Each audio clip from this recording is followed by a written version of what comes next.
पूर्णमादाः पूर्णमिदं पूर्णात् पूर्णमुदच्यते पूर्णस्य पूर्णमादाय पूर्णमेवावशिष्यते।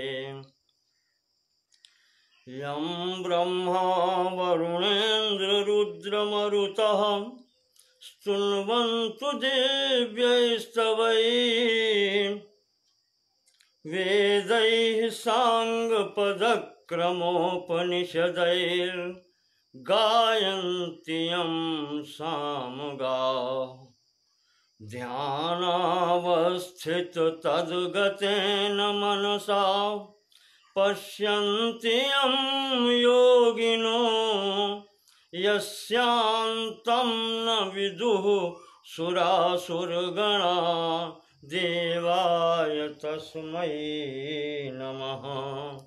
देवाय तस्मै नमः।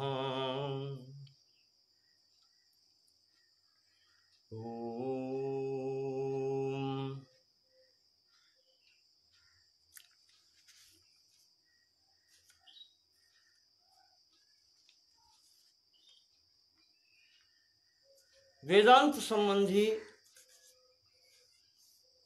जो कल से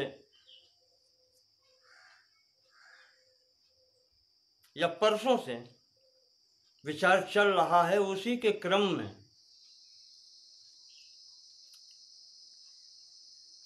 आज इस दर्शन के अंतर्गत विषय वस्तु पर संक्षिप्त विचार करते हैं।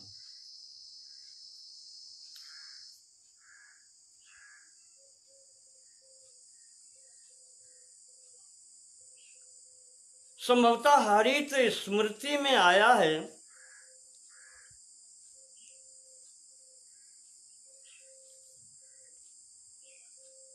कि प्राप्यस्य ब्रह्मणो रूपं प्राप्तस्य प्रत्यगात्मनः प्राप्त्युपायं फलं चैव तथा प्राप्ति विरोधिनः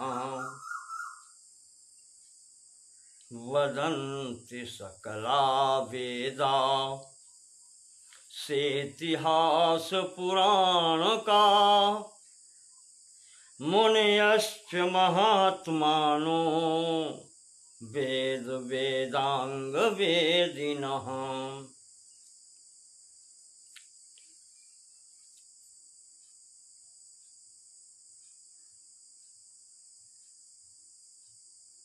महर्षि हरित ने बताया है कि हमारे यहाँ चिंतन योग्य विषयों में प्रमुखता इन 5 विषयों की है। प्राप्यस्य ब्रह्मणो रूपम, जो प्राप्त करना है उस ब्रह्म के स्वरूप का ज्ञान। दूसरा, प्राप्तस्य प्रत्यगात्मनः, जो प्राप्त है आत्म स्वरूप में, उसका स्वरूप कैसा है।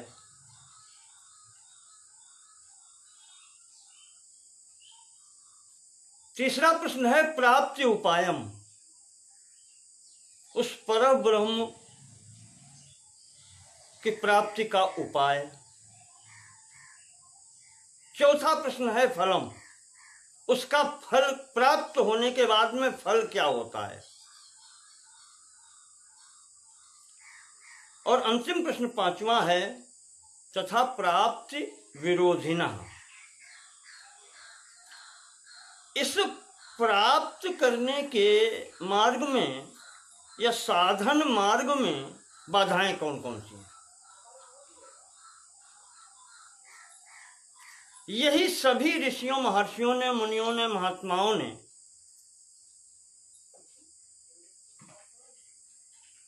चिंतन करने का मार्ग बताया है। यही हमारे यहाँ इतिहास, पुराण वेदादि ग्रंथों में बतलाया गया है।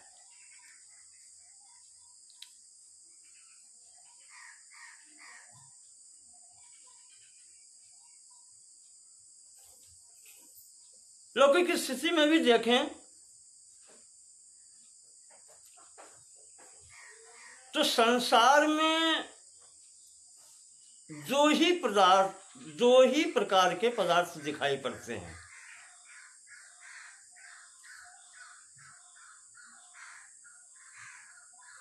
एक सचैतन्य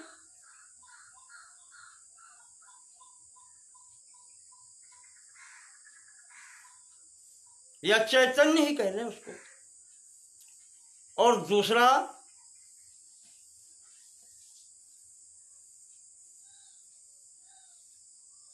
अचैतन्य या जिसको जड़ कहते हैं, चैतन्य रहित। दो ही प्रकार के तत्व दिखलाई पड़ते हैं।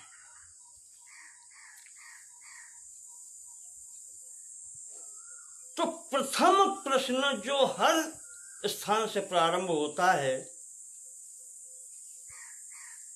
प्राप्यस्य ब्रह्मणो रूपम, वो ब्रह्म क्या है?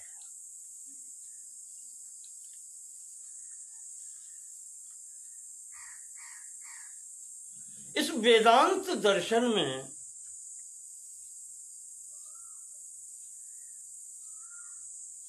इस चैतन्य तत्व के लिए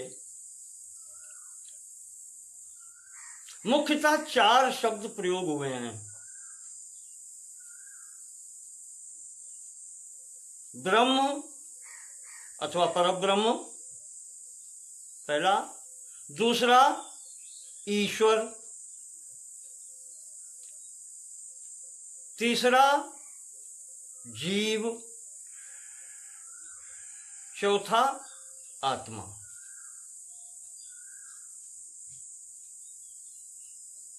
चार शब्द प्रयोग हुए हैं, अधिकतर चैतन्य तत्व के विषय में।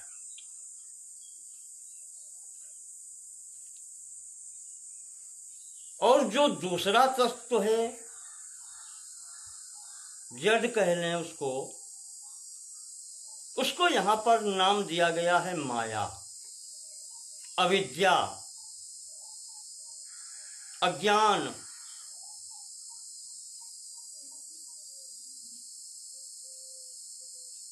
आदि आदि।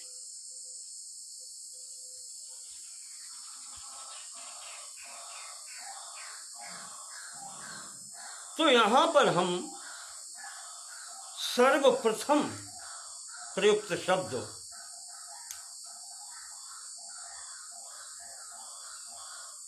चैतन्य तत्व विषयक ब्रह्म पर विचार करते हैं।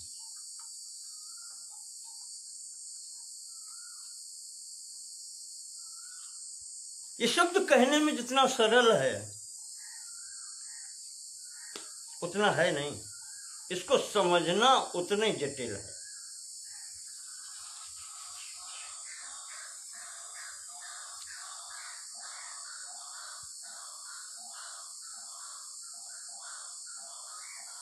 संस्कृत भाषा के अनुसार विचार किया जाए तो ये शब्द ब्रह्म व्रीहि धातु से निष्पन्न हुआ है, जिसका अर्थ है विशाल, अर्थात इतना विशाल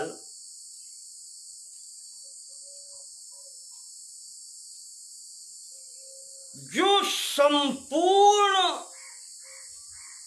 स्थान को व्याप्त कर ले। इतना विशाल जिसके अंतर्गत ही ये सब कुछ आ जाए। अब मैं सब कुछ कह रहा हूं, सृष्टि प्रपंच और सब, जो कुछ भी, जहां तक भी मेरी बुद्धि जा सकती है, सबको जो परिव्याप्त कर ले वो ब्रह्म है। कभी कभी इसका प्रयोग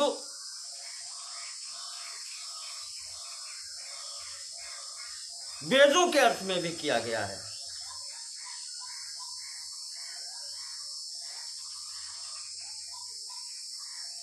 वेद भी ब्रह्म कहे जाते हैं, यज्ञ भी ब्रह्म कही जाती है। ये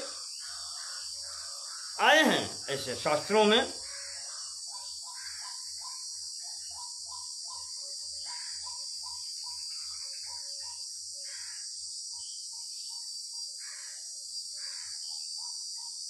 पर इन सबके अतिरिक्त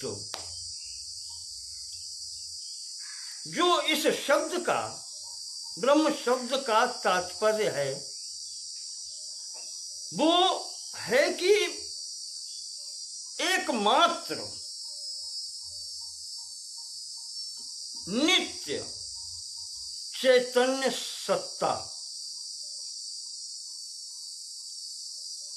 जो इस संपूर्ण सृष्टि प्रपंच का कारण है तथा सत, चित और आनंद स्वरूप है।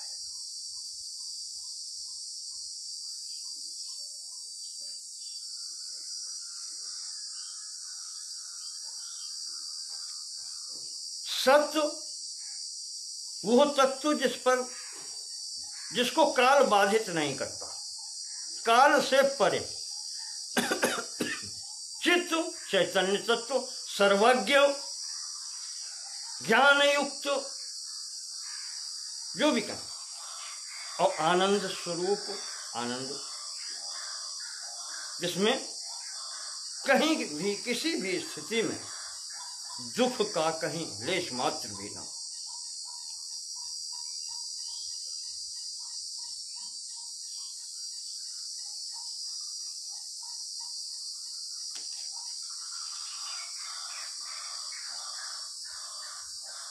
दूसरे स्वरूप शब्दों में कहें तो वेदांत दर्शन में ब्रह्म एक ऐसी सर्वव्यापी, यानी सृष्टि प्रपंच के अणु अणु कण कण में व्याप्त हो सत्ता है, जो काल द्वारा भी बाधित नहीं होती, जिसमें भूत भविष्य वर्तमान काल का कोई महत्व नहीं है, इन सब से परे, जो निर्गुण निराकारी। निर्गुण का मतलब गुण रहित, गुणहीन होना नहीं है। निर्गुण का मतलब ये है कि जितने भी गुण हो सकते हैं वो सब इसमें हैं, उससे भी अधिक इसमें हैं, वो सबसे परे है। परे का मतलब और भी बहुत कुछ है, जहां तक हमारी पहुंच अब भी नहीं हो पाई है। ऐसा कहलाता है गुणातीत कहें उसको। संपूर्ण गुण उसी के हैं, उसी में हैं और उनसे परे भी है। जैसे पुरुष सूक्त कहता है सत्यष्ठ दशांगुलम। दशांगुलम का तात्पर्य वहां ऐसा है कि सर्वम आवरणोति, सबको आवरण करके भी 10 अंगुल बाहर रहता है।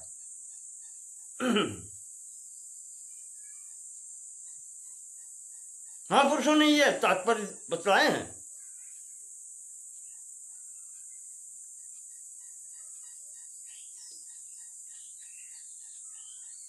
निराकार, आकार हमारी समझ से परे है।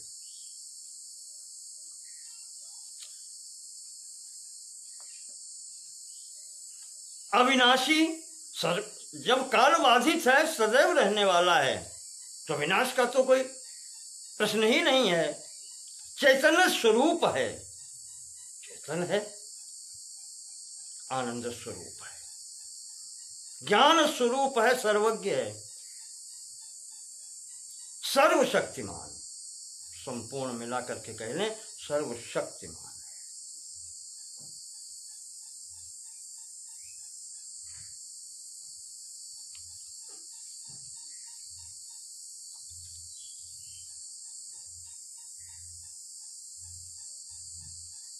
अब इसी को कुछ प्रामाणिक बात भी होती हैं।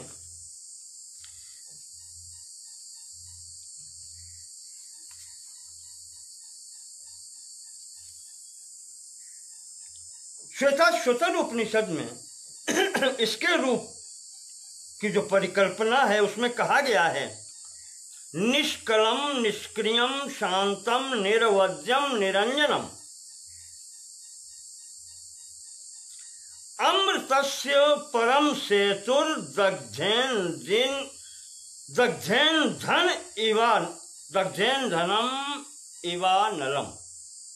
ऐसी अग्नि जिसका ईंधन संपूर्ण जल गया है, अर्थात धूम्र रहित, धुआं के समाप्त हो जाने पर अग्नि स्वरूप जैसा होता है वैसा स्वरूप। निष्कलम, घटना बढ़ना नहीं, निष्क्रियम, कोई करने की इच्छा नहीं,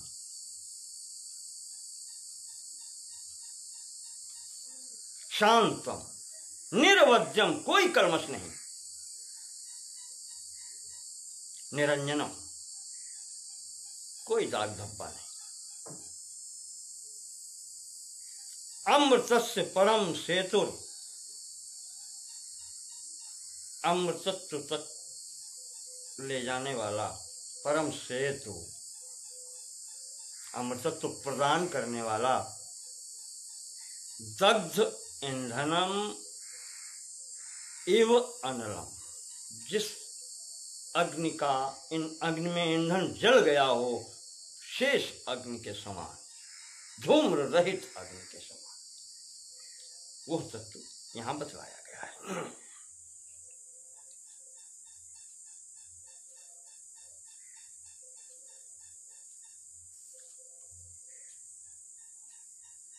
तो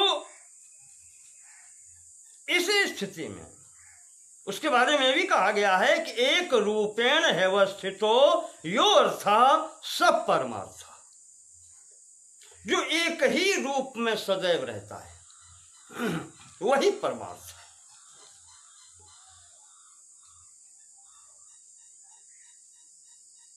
अब यही परमार्थ, यही परम तत्व, यही परब्रह्म, यही ब्रह्म जो निष्क्रिय है, निर्विकार है, निराकार है, वही इस संपूर्ण सृष्टि प्रपंच का मूल कारण भी है, आधार भी वही है।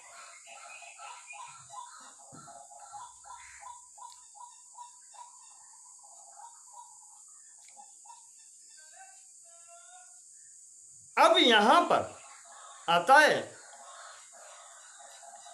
वही, जब इसका मूल कारण है तो ये होता कैसे है?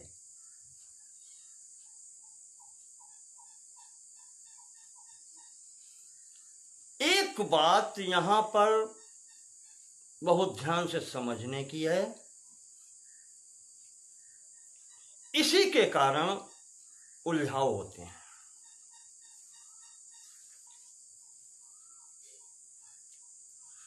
निर्गुण कह देने का तात्पर्य, हमने पहले ही कहा कि इसका तात्पर्य यह नहीं है कि उसका कोई गुण है ही नहीं।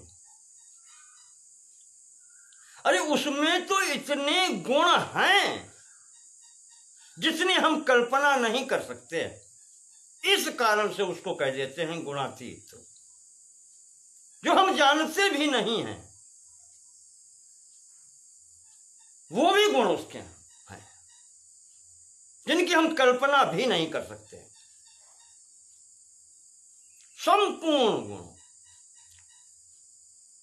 होते हुए और उनसे भी परे है।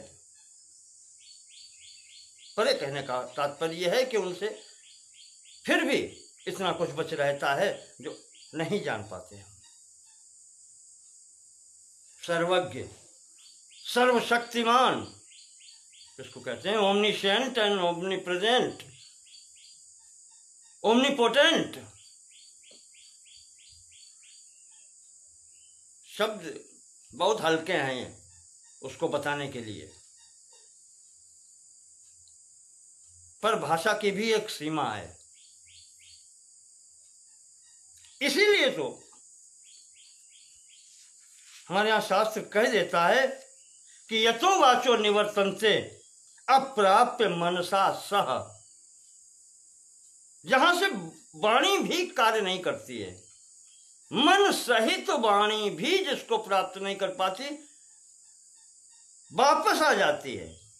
मन के सहित गति नहीं है इनकी वहां तक। आनंदम ब्रह्मणो विद्वान न बिभेति कदाचन।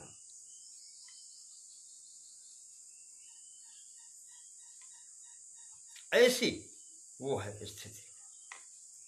अब जब यह सृष्टि प्रपंच का मूल कारण भी यही है, आधार ये है,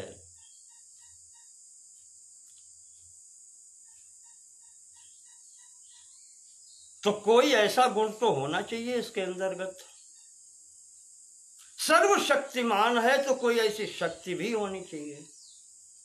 तो जो मैंने कहा कि ध्यान रखने की बात एक ही है यहां पर कि चाहे गुण हो या शक्ति हो, शक्ति भी गुण ही है,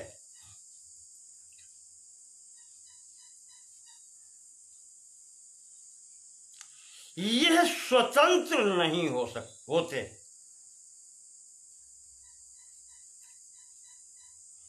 यह किसी के आश्रित ही होते हैं।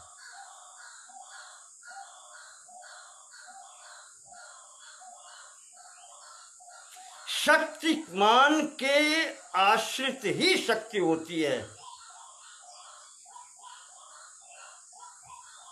और गुणी के आश्रित ही गुण होता है।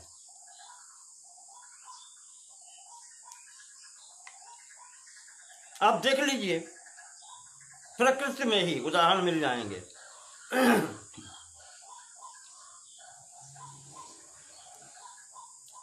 जैसे गुण है सुगंध या दुर्गंध,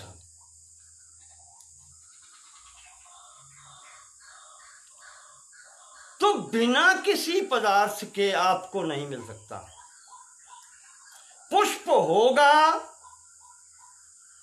तब उसकी सुगंध मिलेगी। तो सुगंध आश्रित है उस पुष्प के।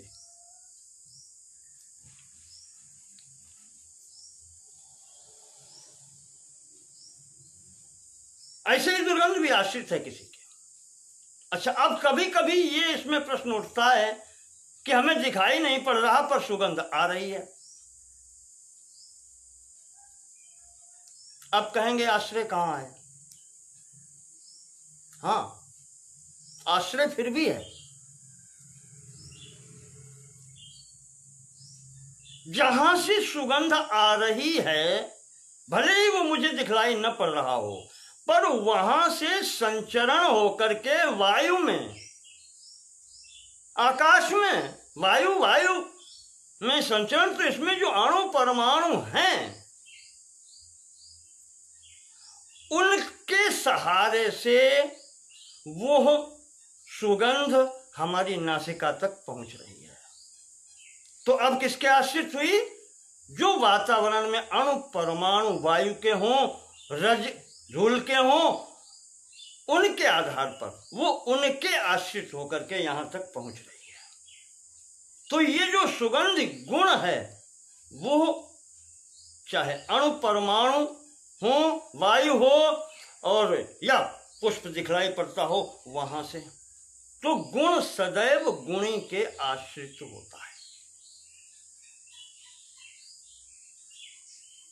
मुझे देवी भागवत का तृतीय स्कंद में प्रसंग याद आता है। 7वें अध्याय में आया है, नारद जी के पूछने पर ब्रह्मा जी ने बतलाया है। तो उन्होंने कहा है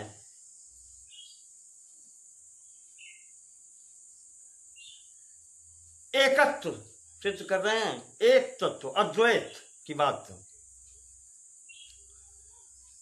वो कहते हैं कि या शक्ति ही परमात्मा सो, जो शक्ति है वही परमात्मा है। या शक्ति ही परमात्मा सो, या सौ सा परमामता। देवी भागवत के तृतीय स्कंद का 7वां अध्याय 15वां श्लोक कहते हैं या शक्ति ही परमात्मा सौ, यो सौ सा परमामता, अंतरम नैतयोः कोपि सूक्ष्मं वेद च नारद।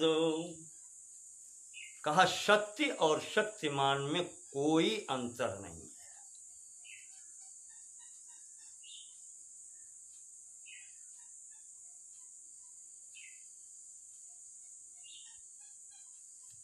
जो परमात्मा है वही शक्ति है और जो शक्ति है वही तो परमात्मा है।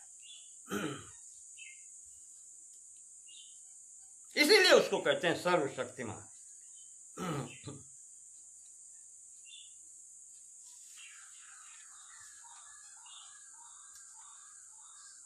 तो ये यहां पर जो ब्रह्म का विवरण आता है वो इस तरीके से है।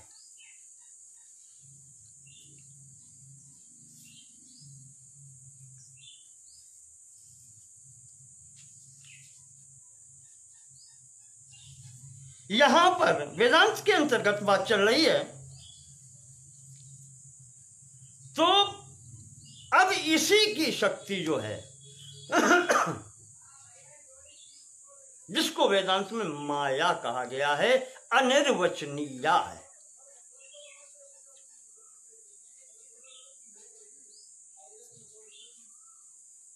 इसी की शक्ति है।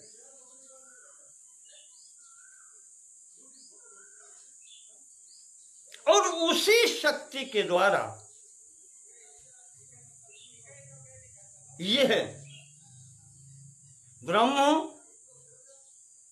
इस संपूर्ण सृष्टि प्रपंच का कारण बनता है।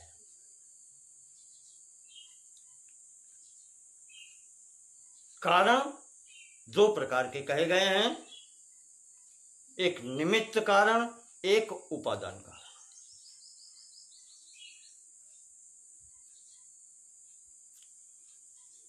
साधारण भाषा में समझें आप, जैसे मिट्टी का बर्तन जब बनता है तो मिट्टी जो है वो है उपादान कारण, जिसके द्वारा घड़ा बन रहा है। जिससे कहें आप, शब्द तो कारण के लिए तृतीया,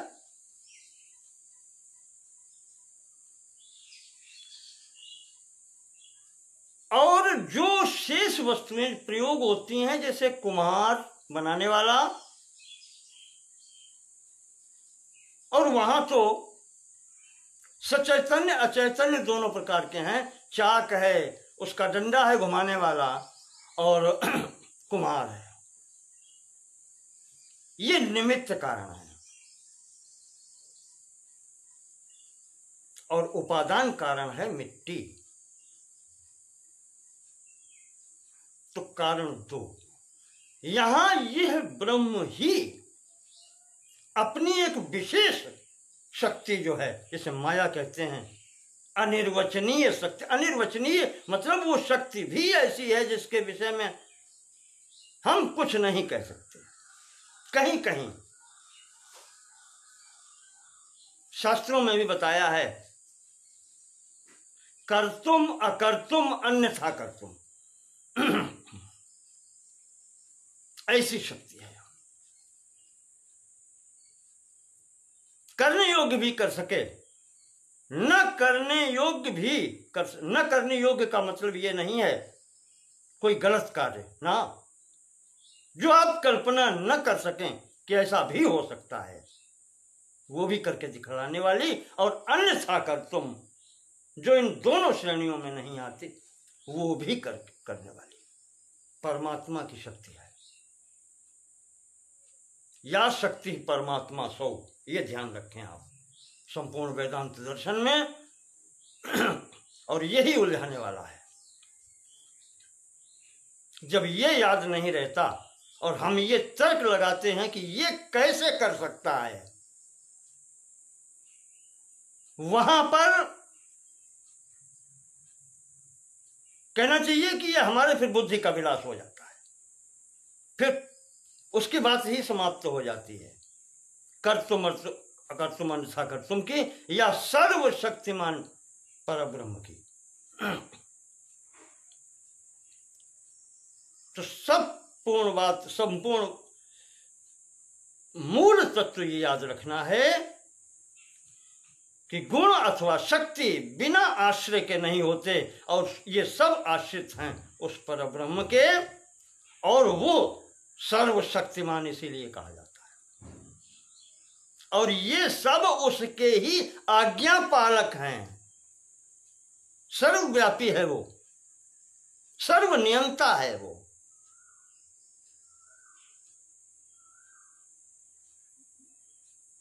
जैसा वो चाहता है वैसा ही ये अधीनस्थ कर्मचारी उसके कार्य करते हैं। ये ध्यान रखने की बात है।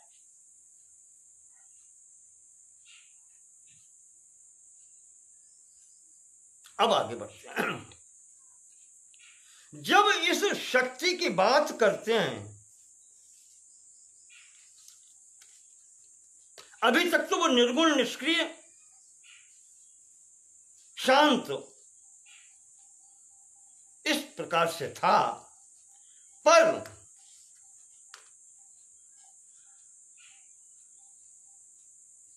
श्रुति कहती है कि स अक्षत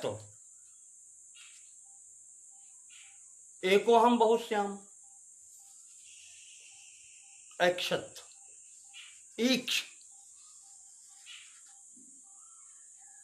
ईक्ष धातु दर्शने, आत्मने पद धातु है। ईक्षते ईक्षेते ईक्षन्ते, इस प्रकार से रूप चलते हैं। और इसमें लंगलकार भूतकाल का अक्षत बनता है, प्रथम पुरुष एक वचन में एक है, स अक्षत एको हम बहुश्याम। तो जब वो, अच्छा दर्शन का मैं प्रथम दिन ही बता चुका हूं। दर्शन का अर्थ, वास्तविक अर्थ ये है कि किसी प्रकार से उस वस्तु का जिसके लिए दर्शन, जिसके मानी कि दर्शन का बताया था, दृश्यते अनेन, जिसके द्वारा सम्यक ज्ञान प्राप्त किया जाए। दर्शन का मतलब केवल आंख से देखना नहीं है, अन्य इंद्रियों के द्वारा भी जिसका ज्ञान प्राप्त कर लिया जाए वो सम्यक दर्शन होता है, और वही ज्ञान होता है। उसी शब्द के उसमें ईक्ष धातु से ईक्ष दर्शने ये आते हैं। स एक्शन का उसे विचार करना भी है, देखना भी है, और दर्शन के अंदर तो सब आ जाते हैं, मन बुद्धि सहित सारी ज्ञानेन्द्रिय कर्मेंद्रियों के सब के व्यापार आ जाते हैं दर्शन के अंतर्गत, जिनके द्वारा ज्ञान प्राप्त किया जाता है। तो जब स एकशत उसने विचार कर लिया, अब जो उसकी वो शक्ति है, विचार कर लिया तो शक्ति कार्य करेगी। अब तो शक्ति जब कार्य करती है, जब द्विधा स्थिति होती है, कैसे करेगी? स एक क्षत, तो उसने विचार किया, इसको हम कहते हैं आज्ञा भी हो सकती है। सर्वशक्तिमान है, इच्छा करेगी वही तो होगा। तो यहां से इसके दो स्वरूप होते हैं।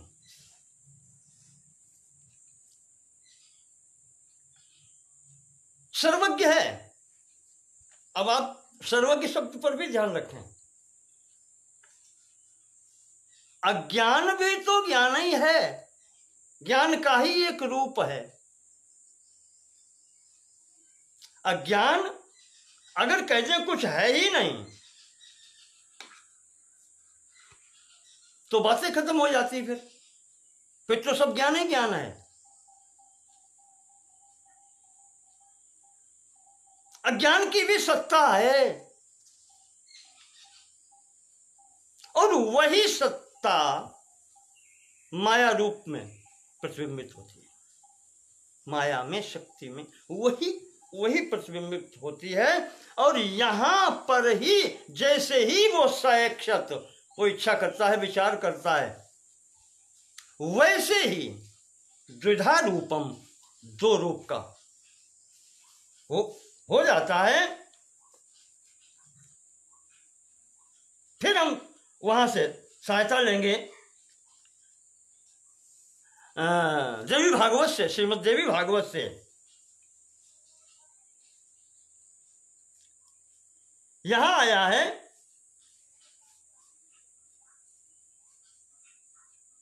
यथात्मा च तथा शक्ति।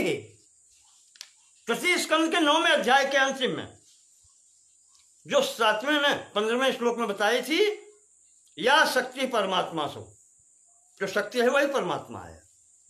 और यहां जब स एकक्षत तब द्विधा रूप। यथात्मा च तथा शक्तिर यथाग्नौ दाहिका स्थिता।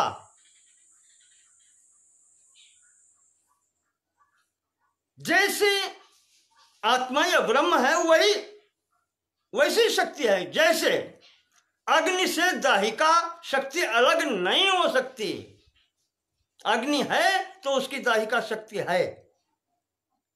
यथाग्नौ दाहिका स्थिता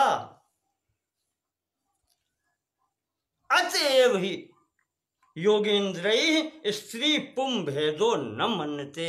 इसी कारण से इस शक्ति और शक्तिमान में स्त्री पुरुष का भेद नहीं माना जाता। यहां न स्त्री न पुमानेश न षंडो,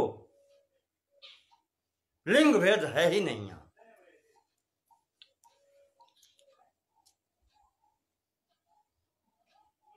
और यही सएक्षत के कारण, विचार के कारण, विचार रूपी आज्ञा के कारण योगेन आत्मा सृष्टि विधौ द्विधा रूपो बभूव सः। देखें आप,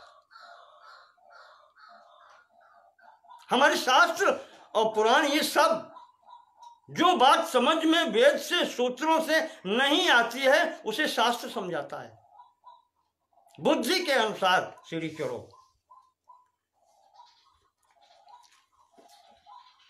तो यहां ये कहते हैं कि योगेन आत्मा सृष्टि विधौ द्विधा रूपो बभूव स।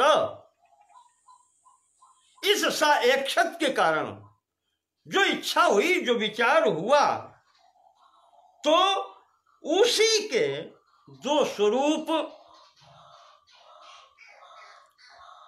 बभूव सा हो गए। चैतन्य स्वरूप निमित्त कारण और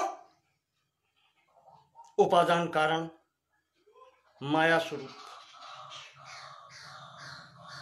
अब जब ये दो हुए पर संयुक्त हैं ना, इस संयुक्त के कारण जो थोड़ा सा कहें अस्तित्व जब है अज्ञान का, तो उससे उपहित होने के कारण, उसका संसर्ग होने के कारण वो जो चैतन्यांश है वही ईश्वर कहा गया है। प्रयास कीजिएगा समझने का। मुझे जितनी शक्ति है उतना मैं आपके समक्ष रख रहा हूं।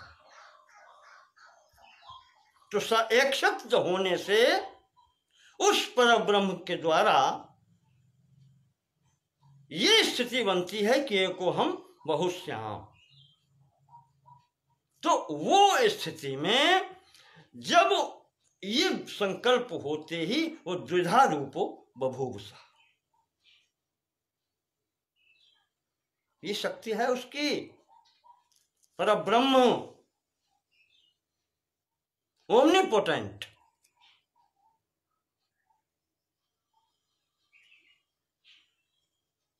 उस स्थिति में इस स्थिति जब बनती है तो उस चैतन्यांश को ईश्वर कहा जाता है।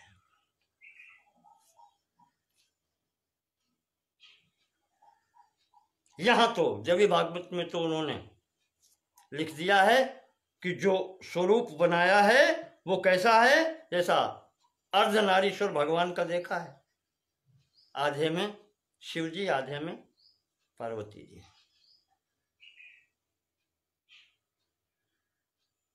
पुमांश दक्षिणार्धांगो वामार्धा प्रकृति स्मृता। दक्षिणार्ध से पुरुष और वामार्ध से प्रकृति नाम दिया गया।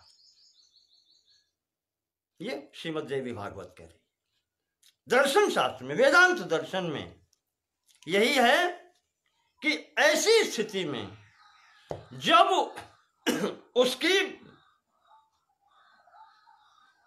शक्ति सक्रिय हुई, शक्तिमान बिना शक्ति का नहीं होता, अब सर्वशक्तिमान परब्रह्म स एक सत, जब ये विचार आ गया तो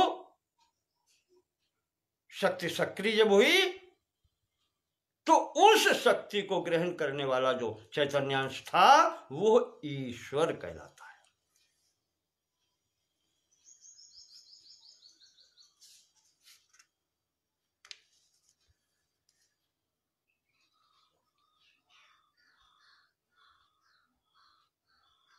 यहां पर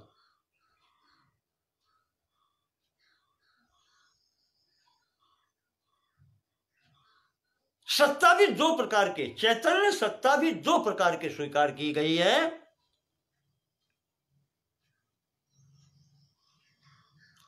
एक व्यावहारिक और एक पारमार्थिक। व्यावहारिक और पारमार्थिक। तो ये जो मैंने स्थिति बताई, जो ईश्वर जिसको भाव दिया गया है, जिसका नाम दिया गया है, यह व्यावहारिक सत्ता है जो व्यवहार में आती है। और वो जिसे पर ब्रह्म कहते हैं, ब्रह्म कहते हैं, वो पारमार्थिक सत्ता है। निर्वध्यम निरंजनम निष्क्रियम, वो शांतम, उसकी वो स्थिति है। ये व्यवहारिक सत्ता है। इसको अपर ब्रह्म भी कह देते हैं, परब्रह्म और ये अपर ब्रह्म। प्रत्येक विषय में अपने एक विशेष शब्द होते हैं, उन पर भी ध्यान देते चलें।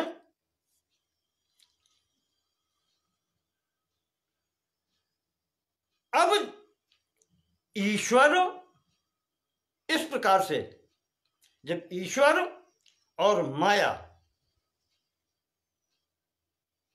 की स्थिति जब आती है, तभी जो वेदांत दर्शन का सिद्धांत है कि निमित्त कारण और उपादान कारण, तो निमित्त कारण फिर ईश्वर होता है और उपादान कारण के रूप में ये माया होती है।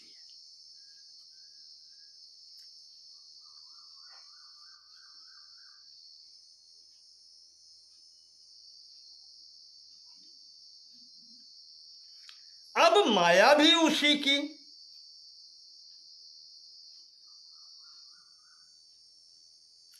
ईश्वर नाम से हुआ तो क्या हुआ, है तो उसी की। तो ये जो माया है यही ईश्वर के ही वश में है। ध्यान रखिएगा, परब्रह्म की दोनों हैं, चैतन्यांश इस स्वरूप में और ये शक्ति जो है माया जिसको कहते हैं, तो ये तभी तक क्रियाशील है, कर सकती है जब तक चैतन्यांश वो ईश्वर इसके साथ में है।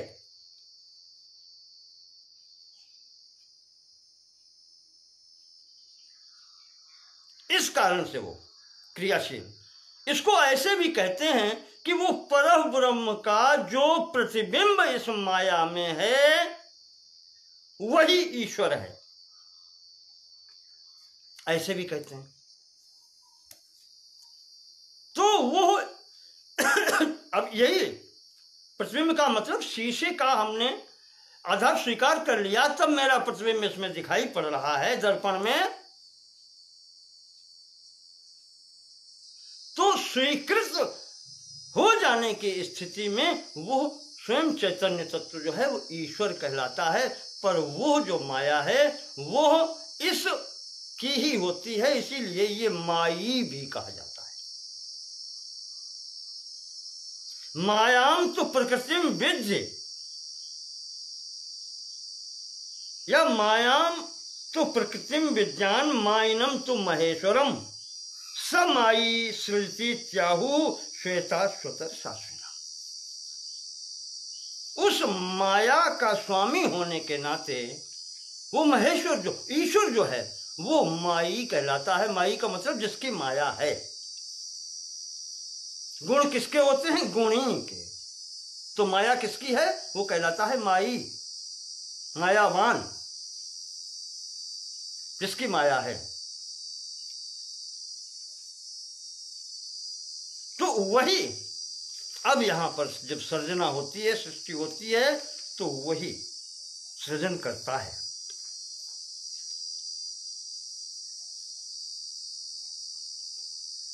और अब यही ईश्वर जो है तीनों प्रकार से कार्य करता है। सृष्टिकर्ता, पालनकर्ता और संहारकर्ता के रूप में रहता है।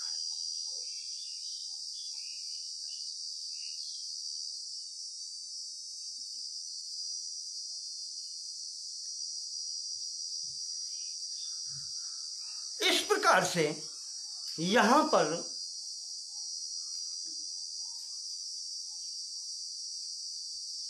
उस ब्रह्म अर्थात परब्रह्म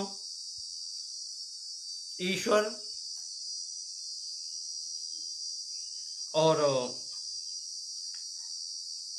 माया की स्थिति आती है। अब ये माया शक्ति जो भी यहां बताई गई है, इसके भी दो रूप हैं। एक है आवरण और दूसरी है विक्षेप।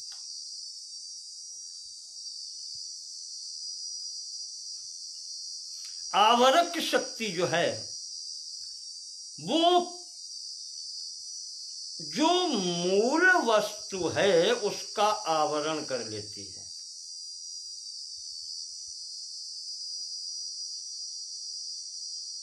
ढक लेती है। और दूसरा गुण इसका है विक्षेप शक्ति। विक्षेप का तात्पर्य ये होता है कि जो मूल वस्तु है वो तो आवृत हो गई। आवृत होने के बाद में उसके स्थान पर कुछ और ज्ञान होने लगे या दिखाई पड़ने लगे, ये विक्षेप शक्ति है। एक बहुत प्रसिद्ध उदाहरण संपूर्ण इस वेदांत दर्शन में चलता है। रज्जौ यथा हेर भ्रमण, तुलसीदास जी ने भी लिखा है। रस्सी में जैसे सांप, यह स्थिति माया की है। जैसे रस्सी पड़ी हुई है कहीं ऐसे स्थान पर जहां प्रकाश कम है, तो आवरण का मतलब कि जो रज्जु मूल वस्तु है उसको आवरण कर ले, ये समझ में ना आए कि ये रस्सी है, और फिर उसके स्थान पर उससे अलग, उससे भिन्न, उससे विचित्र अन्य वस्तु सांप सर्प दिखाई पड़ने लगे।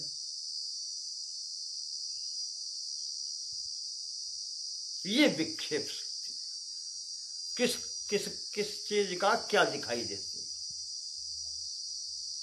और कहते हैं कि ये माया की जो यही शक्ति के कारण ये संपूर्ण सृष्टि प्रपंच जो है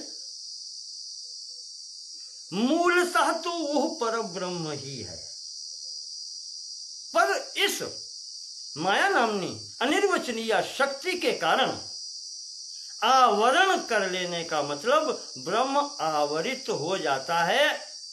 आवृत हो जाने के बाद में जो विक्षेप शक्ति है इसकी माया की, वो इसमें ये संपूर्ण सृष्टि प्रपंच दिखलाने लगती है।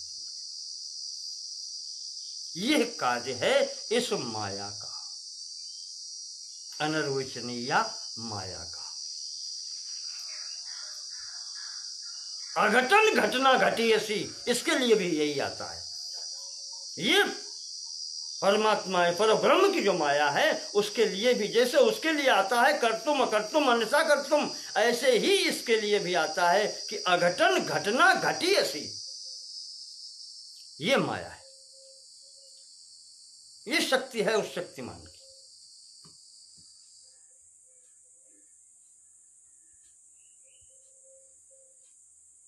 तो इस प्रकार से यहां पर अब हम यहां समय हो गया तो स्थगित करते हैं। ब्रह्म, ईश्वर और माया के संबंध में बात हो गई।